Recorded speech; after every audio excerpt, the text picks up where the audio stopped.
नमः शिवाय। हर हर महादेव। श्री शिवाय नमस्तुभ्यम।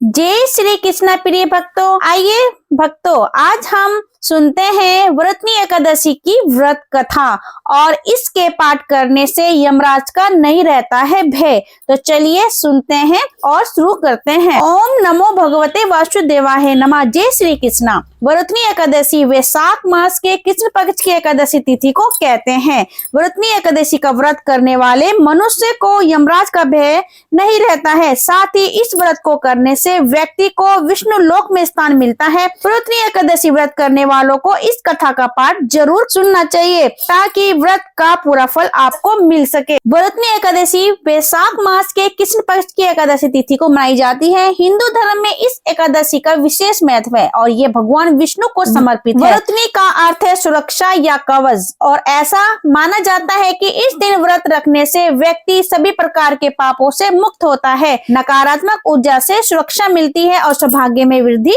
होती है। युधिष्ठिर ने पूछा, वासुदेव आपको नमस्कार है, वैशाख मास के कृष्ण पक्ष में किस नाम की एकादशी होती है, इसकी महिमा बताइए। भगवान श्री कृष्ण बोले, राजन वैशाख कृष्ण पक्ष की एकादशी व्रतनी के नाम से प्रसिद्ध है। यह इस लोक और परलोक में भी सौभाग्य प्रदान करने वाली है। व्रतनी के व्रत से ही सदा सौभाग्य का लाभ और पाप की हानि होती है। यह समस्त लोगों को भोग और मोक्ष प्रदान करने वाली है। व्रतनी के ही व्रत से मानदाता तथा धुंधुमार आदि अन्य अनेक राजा स्वर्ग लोक को प्राप्त हुए। जो 10,000 वर्षों तक तपस्या करता है उसके समान ही फल व्रतनी के व्रत से भी मनुष्य प्राप्त कर लेता है।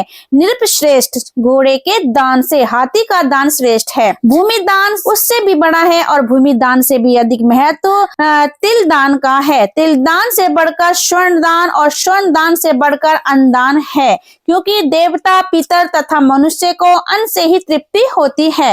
विद्वान पुरुषों ने कन्यादान को भी अन्न दान के ही समान बताया है। कन्यादान के तुल्य ही धेनु का दान है। यह साक्षात भगवान का कथन है। ऊपर बताए हुए सब दान जैसे बड़ा विद्वान है। मनुष्य व्रतनी एकादशी का व्रत करके विद्या दान का भी फल प्राप्त कर लेता है। जो लोग पाप से मोहित होकर कन्या के धन से जीविका चलाते हैं वे पुण्य का क्षय होने पर यातना में नरक में जाते हैं। अतः सर्वदा प्रथम करके कन्या के धन से बचना चाहिए। उसे अपने कामों में नहीं लगाना चाहिए। जो अपनी शक्ति के अनुसार आभूषणों से विभूषित करके पवित्र भाव से कन्या का दान करता है उसके पुण्य की संख्या बताने में चित्रगुप्त भी असमर्थ है।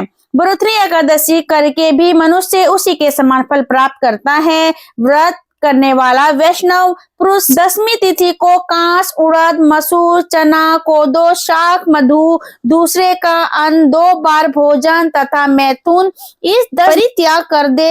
एकादशी को जुआ खेलना, नींद लेना, पान खाना, दातुन करना, दूसरों की निंदा करना, चुगली करना, चोरी, हिंसा, मैथुन, क्रोध तथा असत्य भाषण इस 11 बातों को त्याग दे। द्वादशी को कांस, गमन, 2 बार भोजन, मैथुन, बेल की पीठ पर सवारी और मसूर इन 11 वस्तुओं का त्याग करें। व्रतनी एकादशी की जाती है। रात को जागरण करके जो भगवान मधुसूदन का पूजन करते हैं वे सब पाप से मुक्त हो परम गति को प्राप्त होते हैं। अतः मनुष्य को पूर्ण प्रयत्न करके इस एकादशी का व्रत करना चाहिए। यमराज से डरने वाला मनुष्य अवश्य व्रतनी एकादशी का व्रत करे। राजन, इसके पढ़ने और सुनने से सहस्त्र गोदान का फल मिलता है और मनुष्य सब पापों से मुक्त होकर विष्णु लोक में प्रतिष्ठित होता है। अब हम अपने शब्दों को यहीं विराम देते हैं और जय श्री कृष्णा, राधे राधे। ओम नमो भगवते वासुदेवाय नमः। फिर मिलते हैं अगली वीडियो के साथ। तब तक के लिए नमस्कार।